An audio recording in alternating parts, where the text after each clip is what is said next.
Драги мои, добро вечер и добро ми дојдовте во уште едно издание саботно на подкастот на телевизија Алфа. И вечерва ви ветувам искрен и директен разговор и одговори на прашања кои ретко се поставуваат, а заслужуваат, се разбира, да бидат одговорени. Тој е еден од најмладите градоначалници во државава и ја води најголемата скопска општина.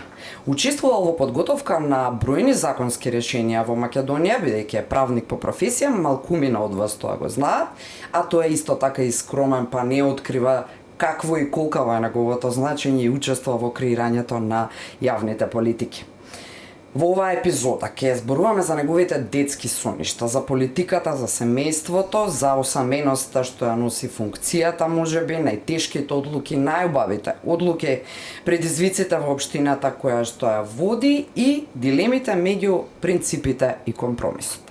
Моje задоволство вечерва, верувам и на ваше, бидејќи ќе зборуваме од еден друг агол вечерва, помалку политички, а повеќе приватен, би рекла градоначалникот на аеродром Дејан Митевски. Добро вечер и добре дојде. Искрено добро вечер, благодарам на поканата, поздрав до гледачите на телевизија Алфа и навистина ми е задоволство што вечерва ќе имаме можност заедно да поразговараме за повеќе теми. Така е. Веројатно прашања кои што никогаш не си ги слушнал досега или можеби не си ги одговорил, а си ги слушнал, а можеби и некои кои си посакувал да ти бидат поставени, па еве вака некако телепатски ако сум успеала да ги ставам во сценарио. Како и да е, во принцип кога се работи за функционер, во гостин во подкастот се трудам ако е државна функција да биде на вие од почетков функцијата. Во суштина сме сите ние, нели, само луѓе еднакви пред Бога, што би се рекло, но ти си првиот човек на нашата општина, прв меѓу еднаквите, пак бидејќи е по-локално нивото, ќе биде и односот на ти, се надевам не е проблем. И градоначалник и не би требало да се прецепира како функција, можеби како еден соработник, пријател, човек кој што треба да е достапен, кој што треба да му се обратат сите во било кој момент, така што слободно. Така е. Па и комшија, окрајна линија, бидејќи аеродромци сите сме си соседи. Малце поинако звучи, некои добро. други ги вика комши, така да комшија можеби и не мора. Сожители во аеродром, бидејќи тоа е и мојата општина и не е ова заради тоа, бидејќи сум жител на аеродром причината, туку бидејќи баш е она што го кажав во најавата, една скромна личност, каква што си ти, правник во професија, кој учествува во многу законски решенија што се креираат на ниво на државата, еден од најмладите градоначалници што ги има Македонија и најголемата општина во Скопје. Сериозни предизвици многу. Возраста е таа која што е предност или слабост е твојата возраст во една општина каква што е Аеродром? Зависи од кој аспект и од која страна се гледа. Од една страна е огромна предност ради енергијата која што дава возраста. Сите ние кога сме помлади сме многу поенергични, имаме многу повеќе и желба и можности да направиме, меѓутоа некогаш годините влијаат врз искуството и така да треба да има секогаш еден баланс и една комбинација помеѓу искуство и младост, за да може енергијата и знаењето да се дополнат едно со друго, да бидат комплементарни и на тој начин да придонесеме сите колку што можеме повеќе. Да, тоа затоа е тимот важен, а твојот тим од она кое што јас успеав да го дознаам малку истражувајќи и така малку на женски начин обидувајќи се да опипам околу твоите соработници, вела дека е многу тешко Дејан Митевски да се нервира и да изреагира страшно афектно, би рекла. Како се успева тоа? Се нервирам како и сите други, тоа е природна и нормална појава, меѓутоа најверојатно манифестацијата е поразлична и не го манифестирам на тој начин како што можеби некој друг го манифестира. Впрочем се обидувам да бидам и посмирен и на културен мирен начин да ги решавам сите предизвици, зашто не сметам дека со нервози, со манифестирање на неубава состојба, со афектна состојба дека можеме да дојдеме до решение, имајќи предвид дека секогаш од другата страна имаш човек кој што има емоции и може да биде лошо сфатено, така да се обидам секогаш на еден покултурен начин да укажам на оно што сметам дека не е добро или да го пофалам оно што е добро. Те чини ли тоа многу? Каде успеваш потоа да акумулираш таа акумулирана во многу моменти, верувам, негативна енергија со оглед на предизвиците на најголемата скопска општина? Да, нечести, мислам неретки се тие ситуации се појавуваат секогаш кога има особено некаков проблем кој треба да се реши, се случува таква ситуација. Најчесто се обидам дали преку спортување да потрошам таа негативна енергија и на тој начин да останам уште посмирен или да поминам повеќе време со моите, со семејството, да се наполнам едноставно со позитивна енергија. Политика, градоначалничка позиција, во кој дел од развојот личен и растот твој низ годините, тинејџерски па младоста па факултет и така натаму, осозна дека политикава ќе биде твојот избор живот? Од многу млад сум вклучен во политика, во ВМРО ДПМН, уште од средношколски денови, пред полнолетство буквално бев активист на ВМРО ДПМН. Поттикнат од едно време кое што навистина беше многу тешко време. Време кога родителите останува без работа, кога беше буквално тешко да се преживее стечајци. На тој начин сакав и сметав дека со вклучување во политика во една буквално искрена форма дека може навистина да се промени кон подобро. И уште го тврдам тоа дека секој ден ако дадеме придонес дека можеме да го промениме кон подобро, така што веќе во втората половина од средно образование, факултетски денови и понатаму низ животот, значи постојано сум вклучен во политика, односно сум дел од политичката партија ВМРО ДПМН и структурите и тоа трае веќе повеќе од 20 години. Така е. Во тоа време се наврати на транзицијскиот период, кога, да, многу наши родители останаа без работа, се соочивме со една баш по дома страшна ситуација, тоа е таа иста генерација, тука сме некаде блиску. Не беше ли тогаш полесно да ја фатиш онаа другата страна на оние кои ја поддржува приватизацијата во тоа време така како што се случуваше, па да те регрутираат условно кажано на другата страна? Не сум ни размислил за друга опција, друга страна, имајќи предвид зашто што влијаеше најмногу? Пред се љубовта кон ВМРО ДПМН ми ја вродиле моите родители, односно она десничарска патриотска страна која што подразбира се сакаш државата, меѓутоа не само да се сакаш, туку и да го покажеш тоа преку дела, и тоа беше клучниот момент кој што влијаеше најмногу. Родители кои што тогаш во тој период се соочуваа со стечаи, со бркање од работа, со останување без работа.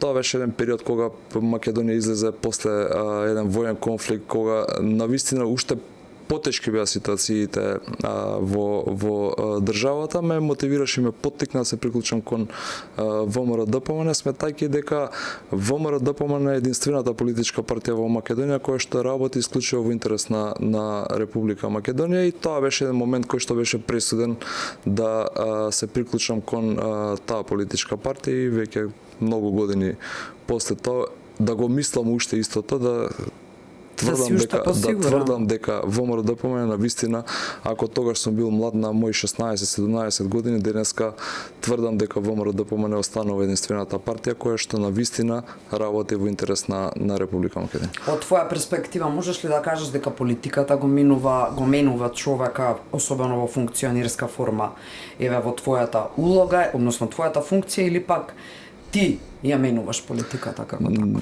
Не сум ни размислувал дека после 20 години, пред 20 години зборувам, дека јас ќе дојдам до позиција да бидам градоначалник на аеродром. Тоа не било мојот мотив, односно желба да се приклучам кон политиката. Кажав дека идејата било да преку дела да може да влијаеме секој од нас да направиме нешто подобро.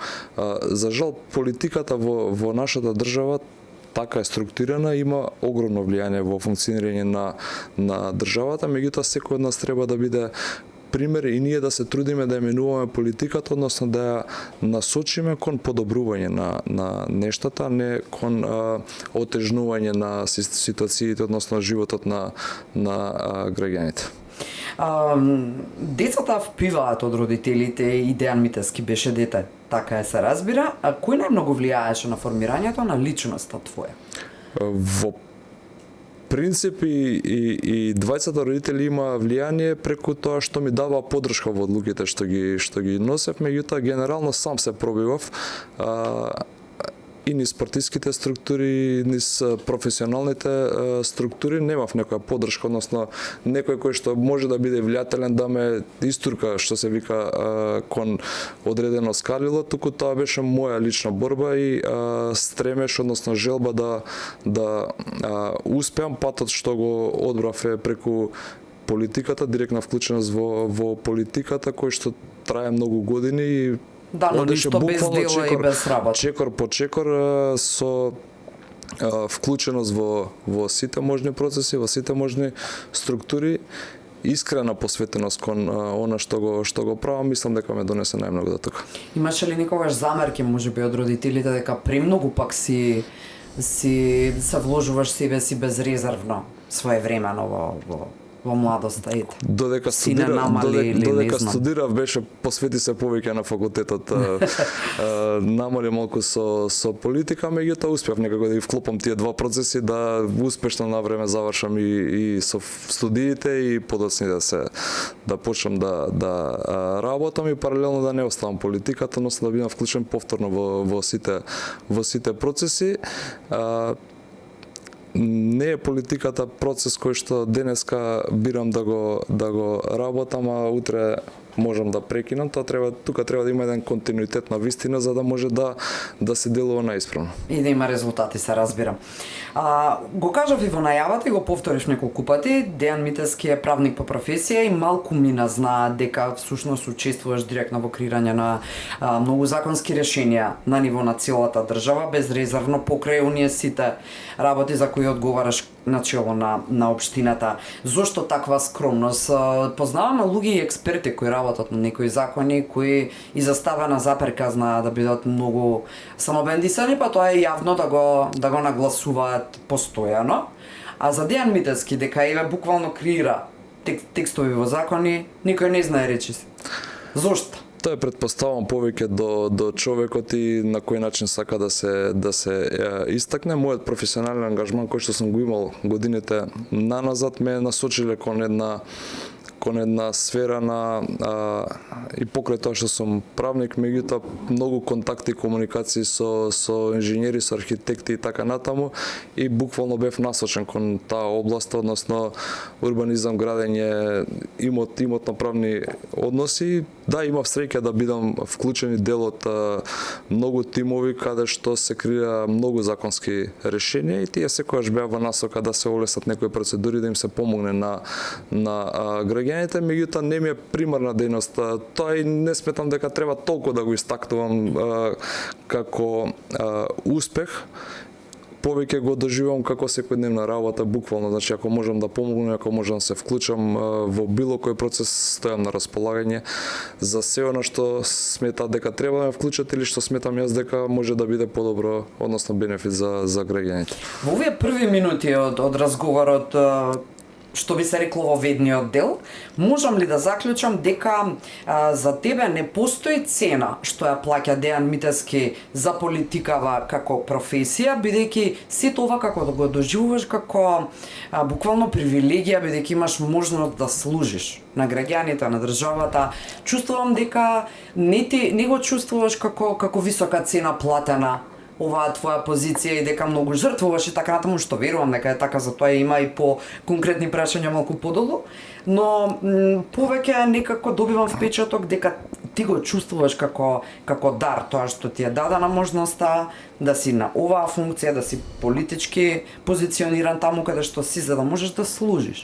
Секој еден кога ќе се нафати на одредена работа, независно дали е поврзана со политика, не е дали е со институција или не е, дали ја води или не ја води, треба да биде спремен со самиот момент кога ќе се нафати да се откаже од многу работи и да се посвети исклучиво на таа работа која што ќе работи, особено па во политиката, односно за една ваква јавна функција каде што сум добил доверба од огромен број на граѓани кои што излегле на избори, дале поддршка, ме гласале како кандидат за градоначалник, ја гласале политичката партија ВМРО-ДПМН, која што пак мене ми дала доверба да бидам токму нејзин представник на тие избори, и таа доверба не смееме да изневериме, буквално мораме да се одречеме од многу работи, да ставиме се во втор план и да се посветиме 24 часа на функцијата, ако може да се каже функција, е повеќе викам работа која што ја работиме, а за која што имаме стварно сериозна поддршка добиена од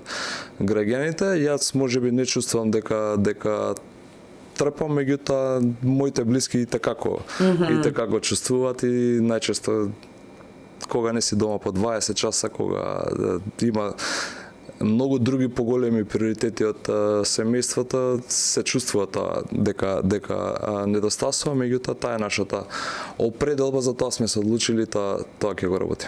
Така, меѓутоа има сигурно и поддршка од другата страна во семејството, заради што можеш да го издржиш се тоа. Без таа поддршка мислам дека е неиздржлива, така што многу е значајна и можеби најголема поддршка семејството. Што е потешко или што е што е потешко е точното прашање, да се добијат изборите или да се оправда довербата потоа? Не, да се оправда довербата дефинитивно. Добивање на избори е работа која што прво трае пократок период.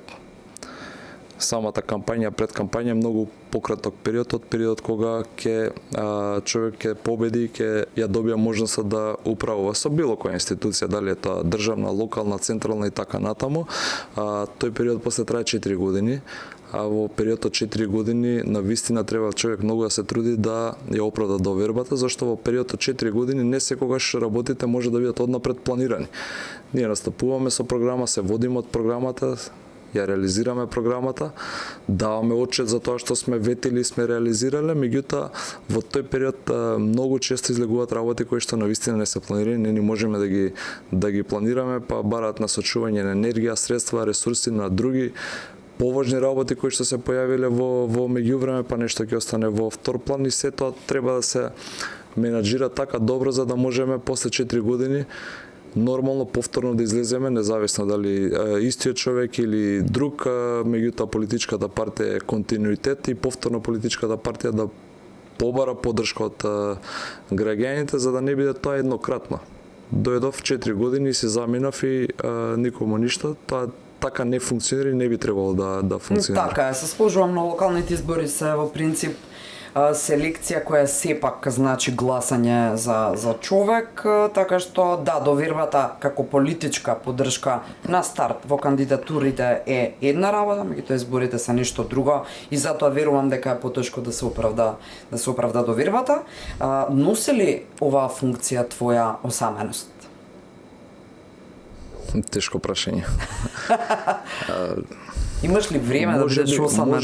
Можеби вака навидум не, од причина што постојано има комуникација со луѓе, постојано има средби, постојано има потреби да одредени луѓе остварат средба со било кој граначалник, не зборувам само со мене, меѓутоа се случува некогаш и да се почувствува таква осаменост, имајќи предвид дека се поретки се моментите кога навистина човек може да си дозволи опуштање, уживање, моменти со најблиските кои што навистина ги сака, да се исклучи, односно да го изведе од глава моментот дека е градоначалник или има некаква функција, зашто таа функција не е со 8 часовно работно време, таа е 24 часовна функција и може во било кој момент да се создаде потреба да има ангажман, да има активирање на терен и така натаму, така што се случува да се почувствува навистина осаменост, иако таа осаменост не е поради тоа што нема комуникација, нема луѓе, туку од друг тип. Јасно. Додека зборуваш ми падна на ум ситуација, дали можеби ја верувам дека ти се случило. Ти си момче кој е растало во аеродром и одеднаш стануваш потоа градоначалник, па имаш ли на врата во 10-11 навечер задзвонување за одреден проблем? Се случува, дејќи што си го знаат луѓето од мало. Се случува да и луѓе задзвонат на врата и нормално. човек која дошол да побара помош за одредена работа во доцна вечер, на вистина е итна. Ја ги разбирам луѓето и тоа не може да ни пречи, не треба да ни пречи, зашто сме се нафатиле на јавна функција и дали е рано наутро или доцна навечер, нема време кое што човек што има мака му е значајно. И треба секогаш да се обидеме да им помогнеме. Најчесто такви работи доста навечер. А има ли за нешто фино да ти кажат кога ќе дојдат на врата, на пример да ве пофалам градоначалник за ова и ова и ова? Тоа е обично телефонски или на средби. Значи за поneубави работи се оди лично на врата, ама добро, тоа е добро. Тоа е итноста која што се ја бара, така што најчесто заради тоа се случува. Ќе ги мешаме прашањата вечерва, значи ќе има и приватни и професионални, се разбира, измешани со приватноста, за да можеме и да кажеме за да дадеме одговор на одредени некои состојби на тема општина Аеродром, особено затоа што деновиве е актуелна, за жал и заради оној инцидент меѓу врсничкото наследство, секако дека не можеме да го избегнеме како тема и треба да му посветиме, не дека сакаме да го избегнеме, мислам да не ме сватат погрешно нашите верни гледачи. Во овој прелаз, ако не беше начело на Аеродром, зашто би го пофалил, а зашто би го искритикувал актуелниот градоначалник? За инвестициите кои што се случуваат, кои што се на едно рекордно ниво од изминативе, можам да кажам слободно 8 до 10 години во Аеродром, би го искритикувал за, иако не е директна надлежност на градоначалникот на Аеродром, меѓутоа за хигиената која што треба дефинитивно да се посвети поголемо внимание. Се трудиме како општина, работиме согласно ресурсите и можностите. Тоа е еден комплексен систем во соработка со град Скопје, па имавме еден период од 4-8 години каде што немавме никаква соработка со градот, меѓутоа се менуваат состојбите и така да верувам дека за многу брзо и оваа критика која што би си упатил сам на себе, дека нема да постои. Да, прилично искрено, ако смеам да забележам, како жител на Аеродром повторно. Кога сме кај инвестициите, што забележувам лично јас, ако порано требаше многу време за да се реставрира одредена улица, да речеме, сега да, се работи интензивно на повеќе локации, тоа го гледам, возам низ Аеродром и шетам и пешачам, но меѓутоа многу брзо се завршуваат работите, нешто што не било порано случај. Например, улицата ако до вчера била сериозно раскопана, се ставал еден слој асфалт и така натаму, па тој изнели се рамни што и да е, веќе следниот ден е пуштена во употреба. Парите биле клучна причина, човечките ресурси. Како се забрза темпово, ева кога сме конкретно кај улиците? Повеќе фактори влијаат во реализација на одреден Зошто сега проект. брзо се завршува, значи можело ми беше Се зборот. трудиме и правиме буквално секојдневен притисок врз економските оператори, односно изведувачите, да што е можно побрзо да ја сработат одредена работа која што треба да ја сработат, а имајќи предвид дека се работат огромен број на проекти, немаме време за губење само на еден проект. Од една улица треба се преместат на друга улица и што е побрзо да ја завршат и таа улица, тоа е во интерес и на граѓаните и на економскиот оператор и на општината, буквално еден заеднички интерес што е може да побрзо се реализираат проектите. Заврши на време кое што ќе почнеме пред избори, па нема ништо да направиме, па ќе го ставиме до следни избори. Тоа време мислам дека помина во Македонија и веќе такви финти буквално да кажам не проаѓаат кај граѓаните, така што она што ќе почнеме се трудиме максимално брзо и квалитетно да го завршиме. Некогаш влијаат и временски услови, некогаш има надворешни фактори кои што тешко може да се предвидат и може да одложат некоја работа да трае малце подолго, меѓутоа ни блиско до она што некогаш сме биле сведоци како се работеле работи. Така, на тема хигиената, она што важи веројатно и за оваа тема, како што важи и за поголемата и потребата од позасилена контрола меѓу младите од страна на полицијата заради овие неубави настани кои ни се случуваат. Министерот Тошковски пред некој ден рече дека не може да се вратат позорникарите, односно малските полицајци. Во насока на тоа верувам дека тешко е изводливо да се поставуваат и комунални полицајци или инспектори кои би го освестувале овој народ како треба да ја сакува земја и каде не треба да се фрла и што не треба да се фрла и како тоа треба да бидеме културни во живењето. Ти де факто ти самиот ја упати критиката кон себе си во смисла на нехигиената, меѓутоа факторите заради што така изгледаат многу општини низ Скопје, да не речам сите, па и пошироко, е нашиот менталитет и нашата некултура. Како таа да ја решиме? Да не бидам погрешно разбран на тема хигиена, не е проблем само на една општина или на еден град, туку е вака генерално како проблем кој што го имаме како народ и неретко ние гледаме слики кај што буквално се објавуваат луѓе кои што дали од возило, од автомобил, од камион, од било каде, значи фрлаат ѓубре.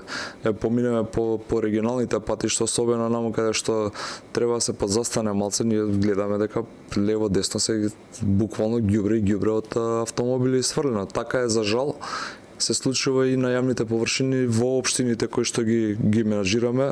Аеродром не е исклучок од тоа. За жал. Мене ми е навистина многу жал што треба ние јавната површина да ја браниме со некакво си страшило, полицаец, инспектор или не знам што. Да се враќаме назад. Свесно мислам дека треба да проработи кај секој еден од нас и да сватиме дека и таа јавна површина е наша заедничка. Не е на некого туѓа. Секој граѓанин кој што излегува дали од дворот или од зградата го гледа тоа, него му пречи. Самите ние треба да не дозволиме да се правиме таа неубава слика. Повеќе фактори влијаат во однос на тоа како треба ние да го Знам дека Општина ми санкционира правни субјекти кои не почитуваат одлагање на отпад. И правни лица и физички лица. Јас ја разговаравме оваа тема и на управен одбор и на ЗЕЛС и со министерот за транспорт и со премиерот во однос на казните во моментов кои што постојат, кои што навистина се мали и буквално треба фрлањето на отпад на место кое што не е наменето за тоа, треба да го издигнеме на многу повисоко ниво од аспект на казни. И тука треба да се третира и загрозување на животна средина и уништување на јавна површина, значи повеќе фактори треба да се земат предвид за димензионирање на казните.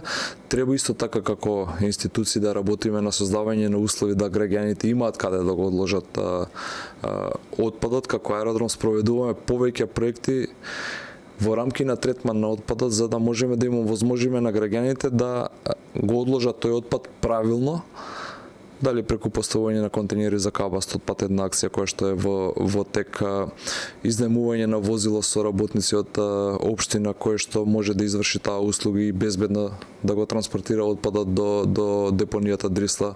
Започнавме со примарна селекција на отпад од домаќинства, имаме фатено повеќе од 100 домаќинства. Планираме се прошириме до околу 500 домаќинства кои што ќе селектираат пластика од останата амбалажа и отпад, и тоа се чекори кои што значат превентива, односно создавање услови за граѓаните да можат да го одложат тој отпад. Меѓутоа дефинитивно треба и кај секој еден од нас да проработи свеста дека она што ние ќе го направиме не придонесуваме со одлагањето на отпад за подобра животна средина. Фактичка состојба, кога се работи за контейнери, се знае надлежноста е таа, па дури да се помне, ќе се испразнат во моментот кога нели ќе се ангажираат и кога е моментот за комуналните. Го свативме и нормално дека ако контейнерот е полн, дека ние треба отпадот да го ставиме до контейнер. За една друга ситуација така почнавме да се однесуваме како јасно е, че ја буквално сум бил сведок кај што едните контейнери се полни со ѓубре околу нив, а буквално на 50-100 метра имаме празни контейнери, па има уште една побрутална безобразна ситуација да отидат до таа локација. Така е. Сум сведочала лично, седнати се пред зграда, соседи си дискутираат, си пијат сок, пивца, како и лименките ги оставаат тука, одат два чекори, се поздравуваат пријатно, и го коментира ѓубрето околу или во контейнерите, еве уште не е службата дојдена, а нивните лименки се оставени на клупата каде што се седа. Има Како разни против ситуации, тоа? има разни ситуации, тоа е само мораме да работиме на подигање на свеста. Ама индивидуално, веќе колективно не знам веќе како, освен со казни. Да, казните се еден од методите кои што ќе влијаат, ама сериозни казни. Не зборувам за казни од 15, 20, 10 евра кои што во моментов постојат за непрописно одлагање на отпад, туку навистина сериозни казни и создавање нормално, повторно ќе кажам, услови да може да се одлага отпадот. Не е секогаш на едно место вината и не можеме да посочиме овој или тој е крив. Генерално како општество ние треба да работиме на тоа дека сакаме чиста средина, чиста околина, да имплементираме селекција на отпад, нешто што многу ќе значи во олеснување на третманот на отпад и на тој начин преку создавање услови и казни да се влие превентивно, да секој еден од нас свати дека тоа е едно наше заедничко, нешто што сите треба да го чуваме, дека јавната површина навистина е на сите. Имавме ние таква свест своевремено кога бевме мали. Во нашето детство ние и се уште имаме како генерација, зборам за некои луѓе кои континуирано без разлика на возраста останале невоспитани за жал, меѓутоа имаше во нашето време на детство некаков поинаков пристап кон тоа како треба да се однесуваме кон јавната површина, како треба да се ја сакаме татковината, но тоа е друга тема. Ќе ги мешам. Се уште постои, морам да кажам, значи 95% од граѓаните на вистина имаат свест, високо развиена свест и на вистина се грижат. Имаме проблем со оние помалку од 5% кои што нема чувство на припадност, односно не го чувствува за свое себе на кое што е изградено во интерес и во функција на граѓаните. Така што не мислам дека генерално како народ немаме свест, меѓутоа постојат еден дел кој што ја расипува сликата за мнозинството. Да, ама и сериозно ја гнасат околината, како и да е. Јас имам малку поинакво мислење, мислам дека мнозинството или поголем дел се тие кои што не се однесуваат, како да е еден голем дом оваа наша земја, но како и да е што е тука не можеме да, ако индивидуално не почне од секој еден од нас, не може ни да се промени. Граѓаните не знаат која е најголемата мака или со што се соочува Дејан Митевски на дневно ниво. Што е најголемиот градоначалнички предизвик што не го знаат аеродромци? Нема еден предизвик кој што денеска постои, ќе го решиме и утре веќе не постои. Такво нешто нема кога се води општина, во зависност од периодот од годината постојано излегуваат нови предизвици. Во пролета е косење трева, во зимата е чистење снег, на есен тоа се видливи маки, што е невидливо, што не го гледате? Почеток на училишна година, па седа треба да биде како што треба, да може да ги примиме дечињата, имаме 7.500 дечиња вклучени во образовен процес и за сите треба се да биде во ред, така што не би издвел една работа која што не секогаш е видливо за сите. Се случи пред неколку дена поплава и тоа е проблем. Тоа е нешто што не можеме да го превенираме, не можеме да кажеме ние се спремаме при најава на непогода, меѓутоа не можеме никош да знаеме во колкав размер ќе биде и не секогаш може се точно да се испланира, така што буквално секојдневно излегуваат предизвици. Денеска сме решили еден, утре имаме нов предизвик и не е процес кој што сме го решили еднаш и престанало да се јавува потреба. Треба сме искосили еднаш и толку нема потреба да косиме. Не, тоа е континуиран процес и не само тоа и развој на инфраструктура, значи едно сме направиле, друго се расипало во меѓувреме, па треба и тоа да се направи, така што. Да, добро, ама ние сме си така дежурни кога треба да се напаѓа и да се дислоцира од себе самите одговорноста во било која смисла или едва чекаме некој виновен да е за нешто, имено и во Пари се случуваат поплави, каде не во Германија, па никаде не се поплавите, канализација. Не се мрази градоначалничката позиција за развој. Особено атмосферата трансферската канализација никаде во ниеден град не се димензионира за потреби на невреме. Невреме, самиот збор е невреме и не е типична ситуација за да можеме да димензионираме. Тоа се димензионира за нормални услови, за нормален дожд, за нормална вода и така натаму. Кога се случува невреме Скопје не е единствен град кај што има поплави. Секаде можеме да го видиме. Тоа се вонредни ситуации. Меѓутоа, клучната работа на општината, институцијата, градот е како ќе реагира при таква ситуација. Едно е да останеме сведоци, да гледаме преку прозор, па врне и ќе се надеваме кога ќе преврне. Друго е да активираме во град Скопје и општините имаше активирано повеќе од 1000 луѓе на терен за да ги отстранат последиците од невремето. Така, тука се гледа разликата во однос на тоа кој како работи. Апсолутно, фактите се факти, против нив, односно настрана од нив не може да се измисли нешто друго за разлика од фактичката состојба. На тема меѓуврсничкото насилство, деновиве секако за жал актуелна нова ситуација во аеродром, не би подсетувала бидејќи веќе јавноста е доволно информирана и со видеото прилично вирално на социјалните мрежи, но она што медиумите се обидоа да го опипаат гласот на жителите на аеродром, односно да го измерат пулсот на тема чија одговорноста секако не се алудираше на општината заради тоа што па и што да направи општината кога станува збор за свест на луѓе, на млади и така натаму. Се работи за паркот кој што меѓу младите е популарно познат како Ентер.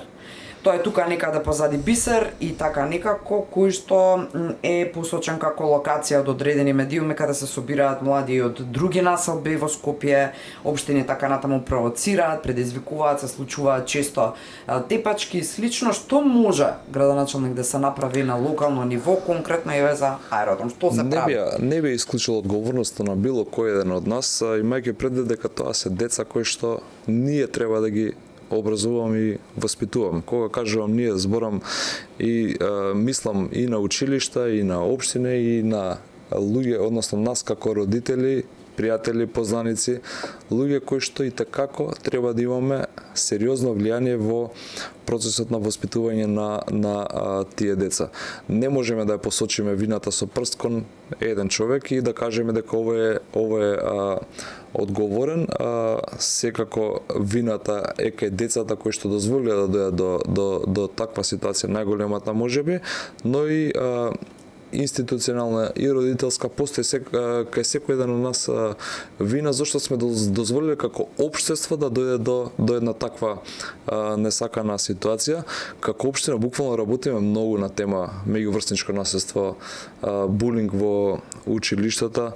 Буквално од прво до 9 одделение децата се запознати, едуцирани, информирани на темата и булинг и меѓуврсничко насилство. Да, се зборува, се прават работилници, ама не е табу тема која што се става под тепих.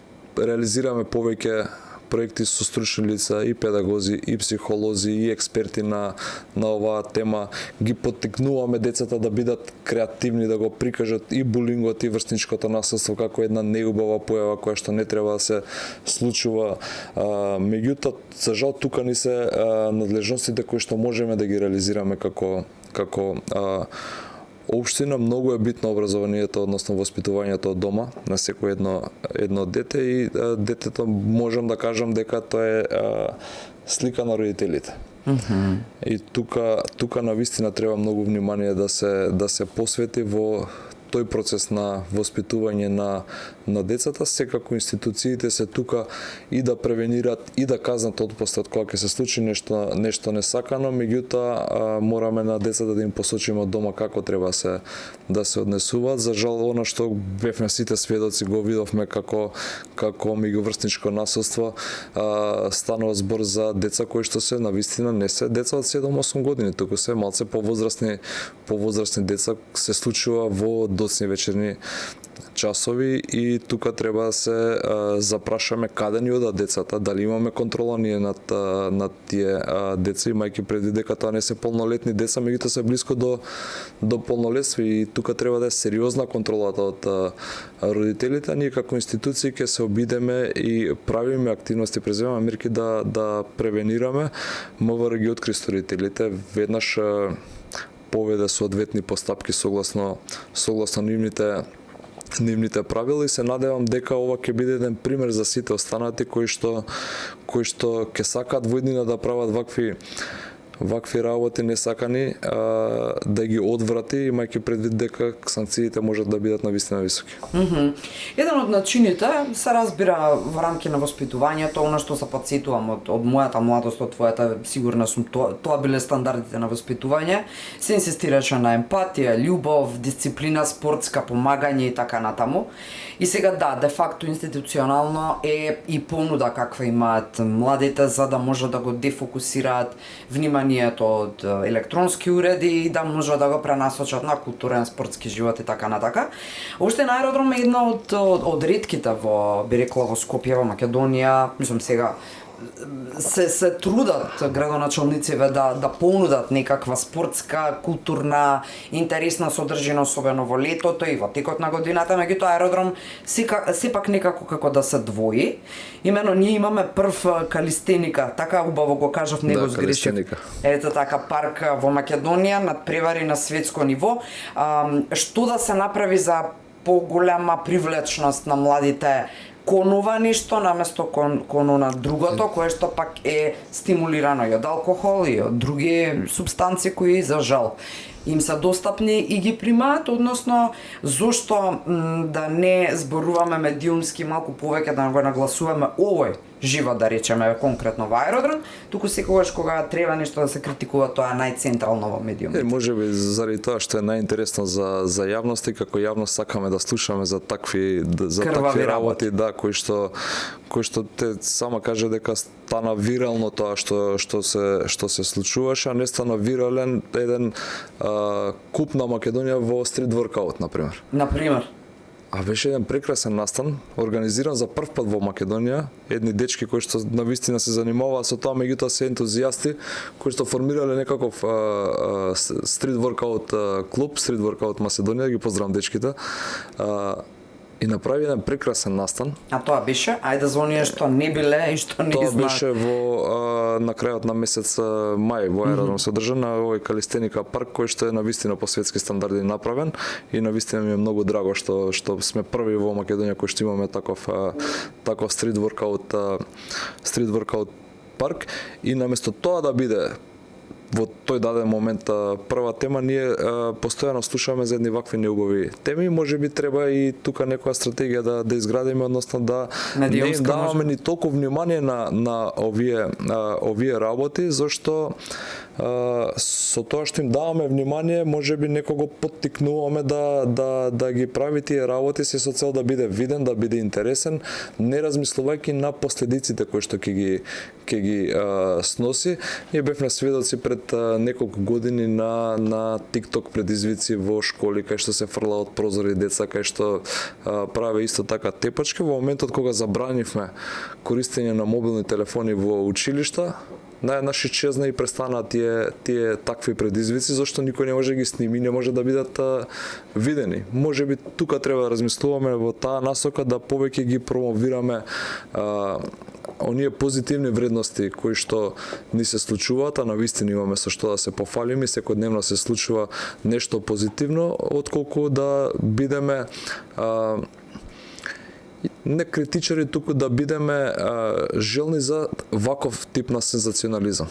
Да, тоа е де факто најголем фактор тука е и одлучувач и стратег самиот медиум, самите медиуми, ние треба да сме посвесни за тоа што трасираме. И вие како медиуми, ние како институции, буквално цела јавност, повторно ќе кажам, не можеме да одлучиме за еден, меѓутоа и желбата на медиумот за поголема гледаност е да го објави тоа за да може да привлече повеќе гледачи, желбата на тие што го направиле тоа и се снимале била токму да станат вирални, популарни, да добијат внимание, така што кога ќе ќе го нема тоа внимание кое што го очекуваат, нема да се случи.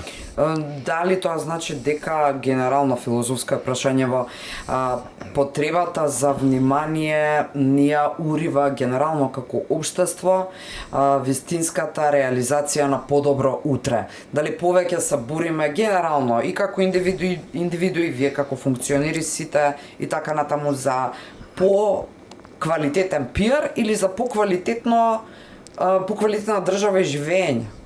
Да, и тоа е насочено вака и мислам дека проблем генерален како општество да добиеме што е можно поголемо влијание, односно видливост, да бидеме присутни и кога треба и кога не треба, буквално. Ја добивам многу често една забелешка дека не сум премногу присутен медиумски или вака не ги истакнуваме сите работи кои што ги правиме и ги работиме, меѓутоа не сметам дека па се буквално што ќе се направи дека треба да биде презентирано. Знаете, има работи кои што тангираат одредена група, ако успешно реализираме било каков проект кој што тангира таа група, тие луѓе ќе знаат. И не треба да го презентираме и промовираме по секоја цена, буквално секој еден чекор кој што го правиме, и тоа е можеби грешка, можеби не, меѓутоа тоа е на мое размислување и мислам дека кога сите би се насочиле кон тоа да се работиме секој својата работа, граѓаните ќе го видат.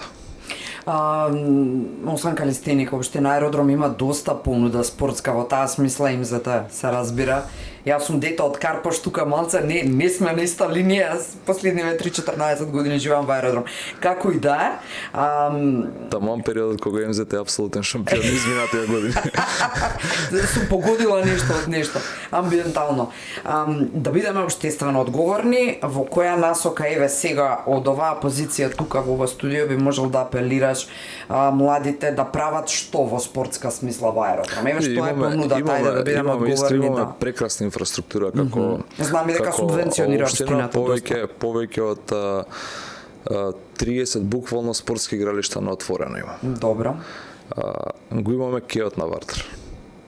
Имаме поставено повеќе стрит воркаут паркови кои што може исто така да се искористат. Со МЗТ ни е наша гордост, имаме младинска школа на МЗТ, меѓутоа не само МЗТ, има повеќе младински школи кои што функционираат на територија на општина Аеродром, има повеќе атлетски клубови, има повеќе фудбалски клубови. Спортот на вистина живее во Аеродром. Сега имаме и второлигаш клуб во фудбал. Тоа е фудбалскиот клуб Евромилко од Горно Лисиче, го има фудбалскиот клуб Аеродром, младинската школа на ФК Вардар во Аеродром функционира. Ги имаме терените на ФФМ, односно еден прекрасен спортски комплекс кој што го посетуваат илјадници граѓани во текот на викендите, особено ФК Победа од Долно Лисиче. Имаме повеќе ракометни клубови, одбојкарски клубови кои што функционираат на територија на општина Аеродром, и навистина греота некој да каже дека нема понуда, односно нема опција да нема што да прават децата, нели тоа е чиста реченица. Генерално што се користи. Имаме можеби најубава спортска инфраструктура на територија на Скопје, услови да можеме да спортуваме. Треба само да ги поттикнеме и да ги насочиме, особено младите, да ја користат таа инфраструктура и наместо да бидат пред екран, да бидат со топка во раце или друг реквизит и да спортуваат. И наша вклученост како родители можеби во спуштање на некој интересно детско ниво и за нив ќе биде поатрактивно, како и да сме заборавиле како треба да си ги гледаме, чуваме и воспитуваме децата, и самокритично сум тука, како и да е.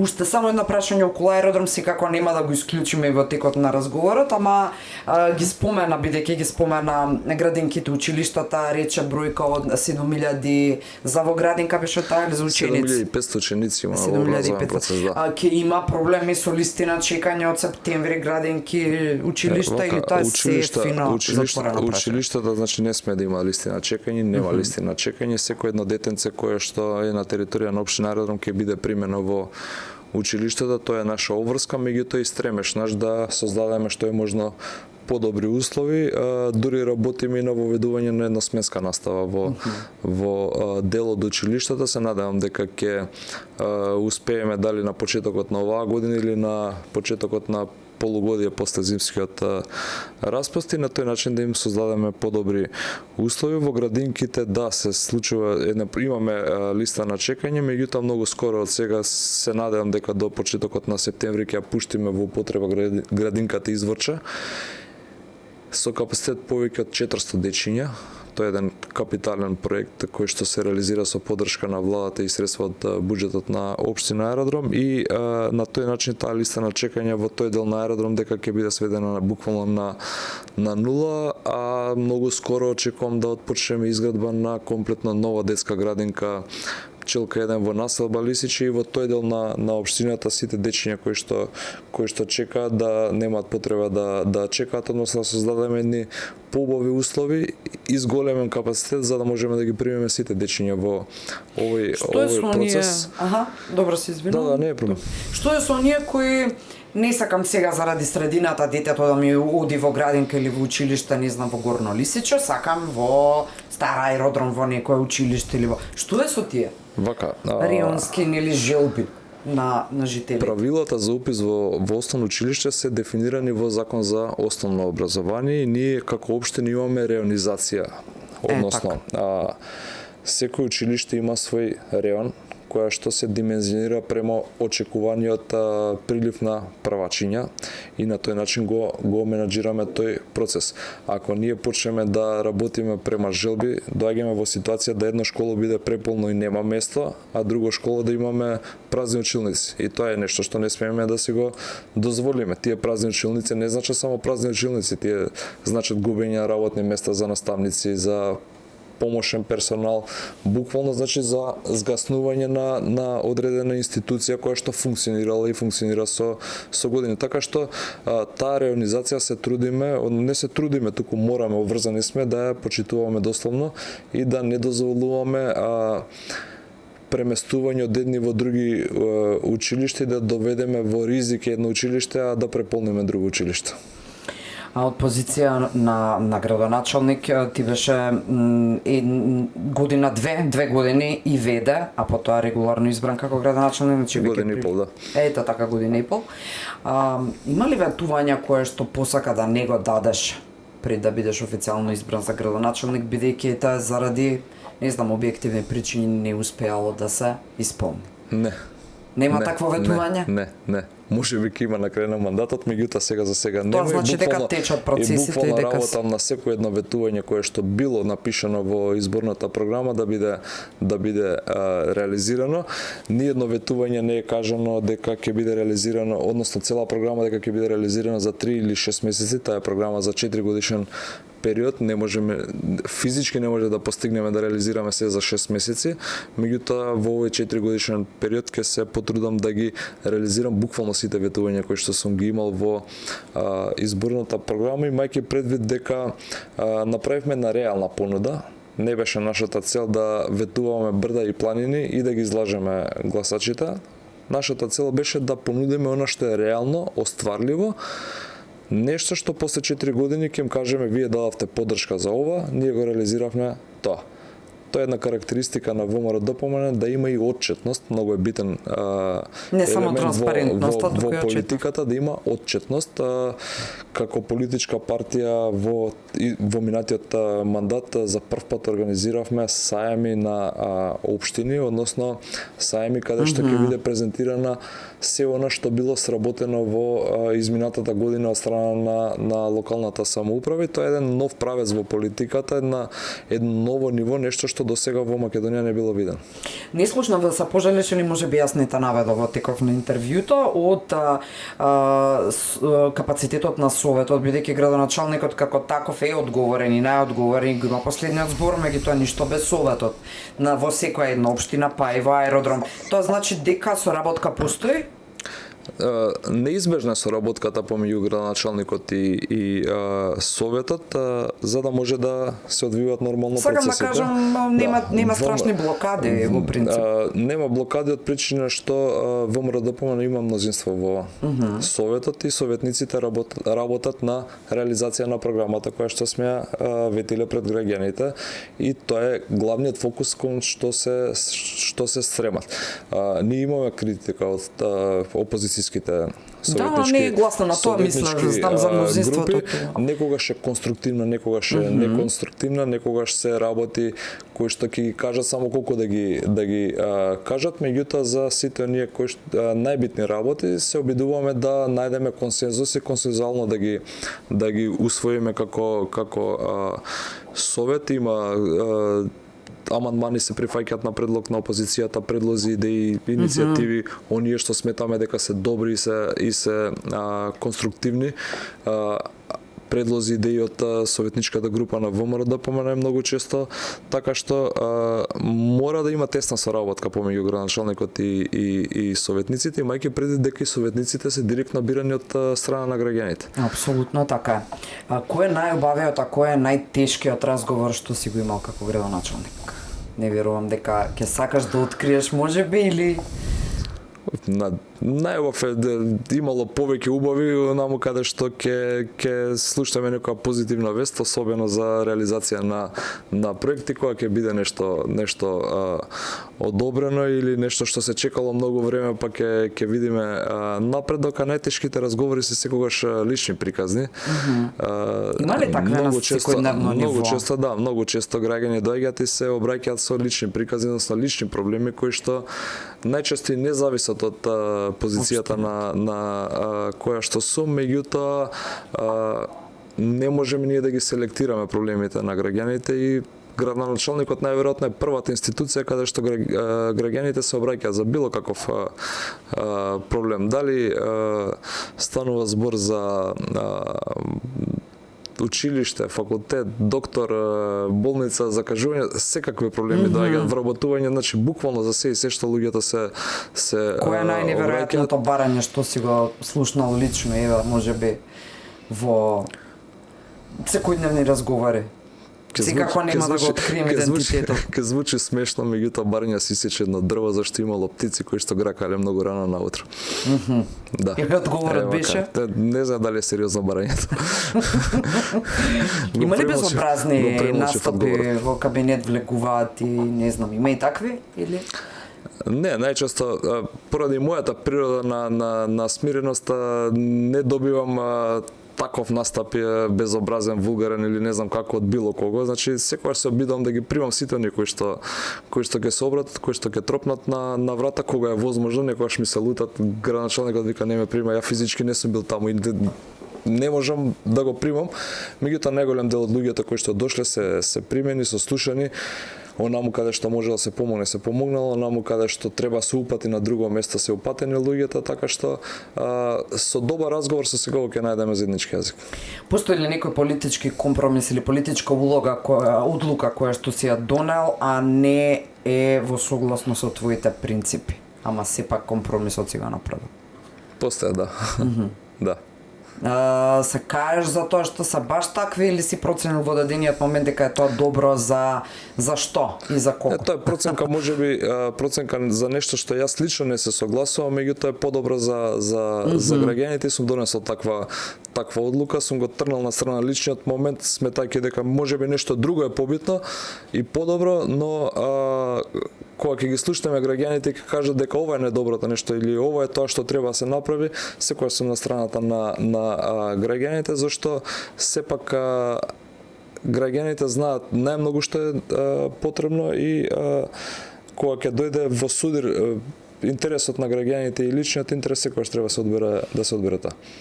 Јасно, што ти е најважно да остане по завршувањето на функцијата? Како твој печат, како твој подпис? Што ти е најважно? Што најмногу ќе Јас сум сигурен дека по завршување на овој мандат ќе останат проекти кои што ќе бидат видливи и после 10, 15, 20 години ќе може да се каже дека тој кога бил градоначелник ги направил, ги реализирал тие проекти. Еден многу драг проект кој што го правиме, првиот мултифункционален културен центар во аеродром. Градиме и училиште, градиме спортски сали, градиме градинки, меѓутоа такви веќе постојат на територија на аеродром, на територија на аеродром не постои културен центар. И мислам дека е еден од подрагите проекти кои што ги реализираме. Тоа беше некаде кај во рејонот околу улицата Тоше Превски, така нешто беше, да, така е. Докаде е тој проект, бидејќи се работат, односно не толку одамна беше. Да, се работи, тој го почнавме веднаш после локалните избори. Се работи на реализација на тој проект, се работат во моментов за нечиски инсталаторски работи. Нашето ветување беше дека до крајот на 2027 ние ќе го ставиме во функција. Јас ќе направам се што е можно побрзо да го реализираме, меѓутоа ветувањето во секој случај да го запазиме. Кога последен пат градоначелник призна дека се сгрешил? Па мислам дека вчера. Значи тоа е честа состојба, не е суетна варијанта. Не, воопшто. И секогаш прашувам, не е дека јас се знам. Или кога ќе ми биде презентирана некаква состојба, ќе прашам дали добро разбрав дека е вака, немам проблем со суета најмалку. Тоа значи дека проблем нема да се извиниш, бидејќи веројатно и грешките не се страшни. Се случила ли некоја многу страшна грешка после која што извиниот градоначалникот не поминува? Се случуваат грешки, секојдневно се случуваат, кои работи тој греши, не сме безгрешни и ќе излажам ако кажам дека никој не направил грешка, дека јас сум безгрешен, дека тие околу мене се безгрешни, меѓутоа се обидуваме да ги менаџираме ситуациите да таа грешка не предизвика некој поголем проблем, иначе дека се случуваат грешки, се случуваат грешки, меѓутоа ако искрено се пристапи кон се укаже на грешката, се сватиме сите дека сме сгрешили, дека треба да подобриме нешто и пристапиме кон подобрување, мислам дека е најдоброто решение да излезе од таа грешна ситуација. Сега има и луѓе кои та гледаат вечерва и ќе ми забележат искрен не успеа да му допреш подлабоко поинтимно на градоначалникот. Тој повторно во настапот е така фино службен, добро спакуван, има одличен јавен настап кој му е веројатно неистиот, се разбира неистиот и дома. Каков е Дејан Митевски дома? Го интересира ли повеќе да е расположен да има вицови или сака да е осамен, да се осами во некоја соба и нешто да прочита? Знам, бидејќи мала е керкичката и во тие многу интересни години сега, би рекла најинтересните години за децата 3 и 4. Каков е Дејан дом? Викенд се трудам да помнам што е можда повеќе време дома, кога има можност. Во текот на работната недела најчесто и се промашуваме, освен што заедно одиме во градинка, сега овие топли денови со велосипед и ужива, така да се трудам да бидам што е можда повеќе присутен. Вечерва кога ќе дојдам дома ќе биде заспана, така да нема се видиме до утре сабајле. Јас сакам да имам една пријатна атмосфера и тоа е вака едно стремење кое што се трудам да биде позитивна атмосфера, да оние моменти кои што се малку заеднички ги поминуваме дома да бидат навистина убави моменти. Не секогаш е така, нормално имаме и ситуации каде што има и расправи, има и моменти каде што треба се договориме нешто, да донесеме некоја одлука, меѓутоа во принцип се трудам да биде позитивно. Се извинува Дејан прв кога по дома има расправи зависи од ситуацијата, некогаш кога сметам дека сум управо може да не се извинам, ама и кога сум управо најверојатно грешам дома, така да. Добро, си важи кај нас македонците дека со жена не се излегува на крај. Тоа е и одлична позиција, еве вака ќе си го само признам. Ајде малку пак сега околу функцијата, приватниот живот, патриотизмот, се некако измешано. Каде завршува патриотизмот од твоја гледна точка, настрана малку градоначалничкава позиција, каде почнува политичкиот популизам?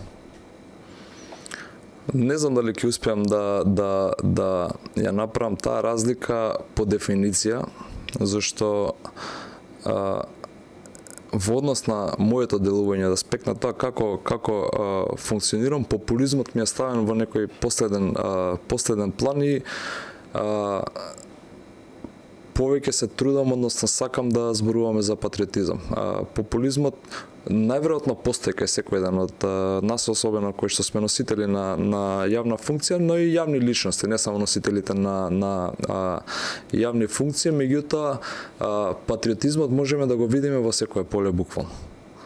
Патриотизмот го гледаме кај оние кои што наутро ги метат улиците, патриотизмот го гледаме кај оние кои што не представуваат во било кој спорт, патриотизмот го гледаме кај оние кои што работат и реализираат некој проект, значи буквално сегде можеме да го видиме патриотизмот. Не е патриотизам само да го ставиме на грб знамето и да кажеме дека сме патриоти. Патриотизам постои буквално во секоја минута, во секој еден чекор кој што го правиме, ако тоа го правиме во интерес на сите нас, односно цело општество. Како да си го разбудиме како жители на аеродром, патриотизмот да излеземе пред зграда сите соседи и да им помогнеме на комуналните работници да си го средиме оној дел кој што можеме сами, зошто да не. Сум била сведок меѓу другото во град во Германија каде што контейнерите ги мијат самите луѓе. Не чекајќи ги службите дека мора тие задолжително да ја заврши. Имаме такви примери каде што имаме граѓани кои што буквално се грижат за целата околина на зградата, нечесто се повозрасни граѓани, меѓутоа има доволно свест да знаат дека тоа е нивно сепак и дека ако самите не се грижиме, многу веројатно дека она што ќе го очекуваме другиот нема да биде тоа што би го добиле ако самите се потрудиме да го добиеме. Треба да бидеме сите пример за тоа, треба да почнеме да работиме на подигање на јавната свест, на свеста дека не само влезот во зградата, туку и дворот околу зградата е наш заеднички. Ако се однесуваме на тоа дека само влезот во зградата е наш, а се околу е туѓо, а тоа туѓо е јавно, општо за сите, тогаш мислам дека уште долго време ние нема да промениме. Некаде стига до мене поплаки многу често, дури ни влезот ни ходникот на зградата некои луѓе не го чувствуваат дека е нивни. Било дали паркираат возила, велосипеди, па ги врзуваат за рачки, гелендери, па преградуваат, па доградуваат. Значи буквално во секој еден аспект на домувањето ние треба да покажеме дека она што е дека наше не е само она што е внатре наше, туку е буквално и околината наша. Така. Ако твоето дете посака утре да има политичка професија, што ќе ја советуваш? Не. Зошто? Мислам дека има многу поубави професии во животот со кои што може да се занимава. Немав таков впечаток досега додека ова го слушав целиот овој муабет кој трае повеќе од 1 час, дека има поубави професии, зошто пак ќе се навратам на некаде првите минути кога ти кажав дека впечатокот ми е ти апсолутно се чувствуваш како да ти е дар она што имаш можност да служиш. Јас почнав да работам и влегов во политика многу мал, нормално по сопствена волја, меѓутоа животот ќе те научи дека секогаш има и други поубави работи кои што може да ги работи било кој. И поблагодарен. Што никогаш не би прифатил без разлика колку би била политичката цена? Од аспект на општина, на локално ниво или генерално. Па еве како го разбираш прашањето така и нека би одговора да не та наведувам. Многу работи не би прифатил, работи кои што дефинитивно ќе значат полошо утре. Например, не би можел да одредам конкретна работа, не би прифатил за кого? Не би за било кој за било кој што функционира на територија на општина. Не би прифатил да наместо парк се изгради зграда. Една работа која што дефинитивно и тоа и го покажавме во изминатиот период дека нас не е приоритет да го зачуваме на јавен простор кој што постои, а не да го намалиме и да го уништиме. Дури да те чини некандидирање следен пат? Да. Принципот личен. Има работи кои што не треба да се калкулираат и треба да дефинираме дека има граници, има црвена линија и дека таа црвена линија не треба да се помине. Така и со функционирање на државата. Ако не поставиме црвени линии, не кажеме дека до тука е границата, ние цело време ќе бидеме поттурнувани, понатаму газени, угнетувани, така што навистина сметам дека треба постојат во секоја професија, во секоја сфера црвени линии, до каде може да се оди, до каде не. Се ближиме полека кон крајот и са најжешките прашања. Тука никаде би рекла жешки, не толку страшни. Ти се човек кој има прилично изграден стил на самодоверба, меѓутоа аргументирана и оправдана, и не гледам дека ти е страв од ниедно прашање. Слободно. И кога сме кај стравот, кој страв никогаш јавно не би го признал или не си го признал? Има ли таков страв? Не мора ни вечерма, но има ли? Да, постои, меѓутоа не е нешто специфично. Предпоставам стравот кој што го имаме сите, да сме здрави и живи, односно да не се нашите најблиски се здрави и живи, така што најверојатно тоа. Што те мотивира повеќе, љубовта на граѓаните или страва да не ги разочараш? Тука има комбинација, едно е поддршката која што ја добивам од граѓаните, меѓутоа желбата си го задржам образот чист. Тоа е вака еден принцип кој што се трудам да го запазам. Си за запражал некогаш дали вреди се тоа што го правиш? Да. И одговорот е? Та чим продолжувам, значи вреди. Мок или мир? Што е поважно за Дејан Митевски? Мир, дефинитивно. Ама мокен си секако, или? Мир ми фали. Тоа заради тоа е поважно. Принцип или компромис, веќе тоа го одговори. Лојалност или вистина? По секоја цена лојалност или по секоја цена вистина? И лојалноста е битна кон не зборам лојалност кон личност или кон партија, лојалноста кон општината, лојалноста кон градот, лојалноста кон блиските, така многу е битна, но секако и вистината е битна, така што негде пола би било, не би можел да се одлучам за едното или за другото. Народот или партијата во случајот? Во случајот народот, од причина што сум избран на позиција која што значи директен избор од граѓаните, и мислам дека тоа треба да ни биде нешто кое што не движи, но не смееме ни да ја тргнеме на страна партијата, зашто ни дала доверба партијата, туку поради тоа што партијата треба да е во иста линија, во иста насока со народот. Така е, односно да му служи на народот. Тоа е, впрочем, и де факто беше таква одлуката референдумска, би рекла, на последните избори, па и на локалните, така што на вас, односно на функционерите генерално е да истата ја оправдаат и да ги исполнат. Во таа смисла е народот над партијата, јасно е. Правда или победа? Ова е интересна некаква дилема. Во суштина, ако мене треба ти да ме прашаш истова прашање, ќе речам правдата е победа. За мене. Па може би тука ќе се согласиме дека правдата е победа, зашто непотребна победата ако таа генерира неправда. И мислам дека правдата дефинитивно треба да биде приоритет. Совест или амбиција? Можат ли додат двете заедно? Можат и совест и амбиција. Тоа значи дека амбицијата ќе биде дозирана до оној момент додека совеста кажува дека е во ред да се биде амбициозен, така што мислам дека може да додат заедно. Што е потешко, да се зачува образот или функцијата? Образот. Зошто е потешко?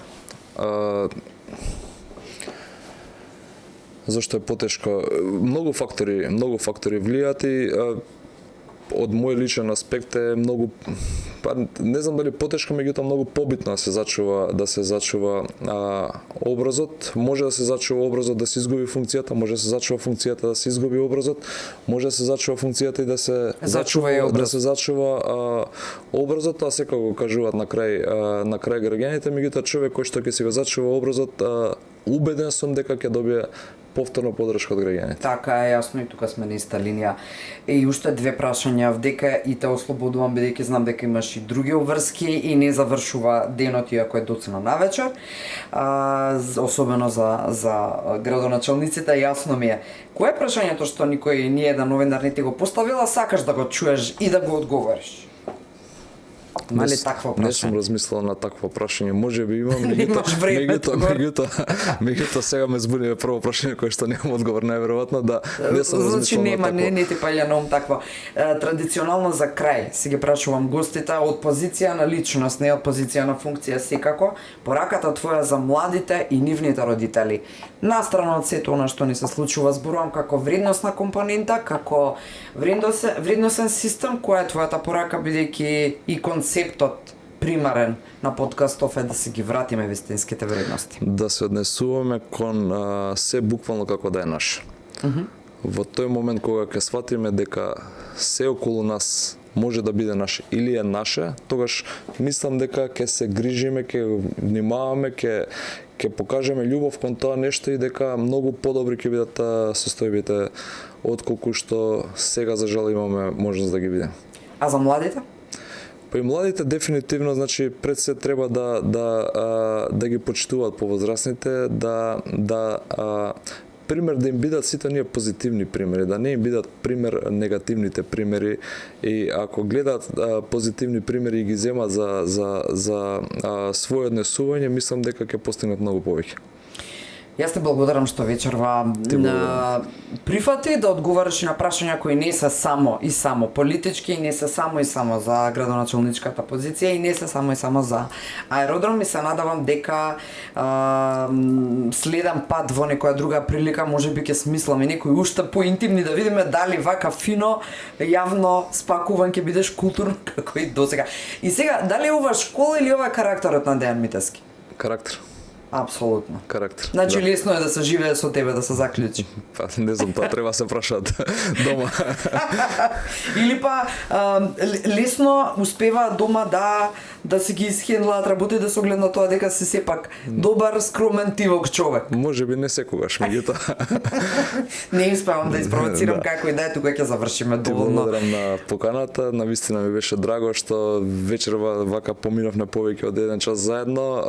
Имавме дискусија една неприродна, односно нетипична за мене бар, морам да кажам. Обично се веќе поформални интервјуи и настапи, меѓутоа навистина ми беше задоволство. Да, а сепак дело до четноста е кога луѓето успеваат да се ги запознаат функционерите кои ги избрале во едно поинакво светло и тука допираат многу информации, сепак може да се откријат. Уште еднаш благодарам. Ти благодарам на тебе. Драги мои, се надевам дека уживав. Това беше еден подинамичен разговор со оглед на тоа што темите беа помалку измешани, меѓутоа секако верувам дека голот ви беше и вечерва интересен, бидејќи се трудам да излегувам надвор од оние традиционални формати на класични политички интервјуа во подкастот, бидејќи профилите на гостите се секако различни. Се гледаме и следната сабота со многу интересен гостин кој се уште не ми е потврден, но ќе направам се за да успеам да го донесам и верувам дека ќе уживате, бидете на истава фреквенција, во исто време ги имате YouTube и Facebook да се стримаат изданијата, така што следете не. Фала ви.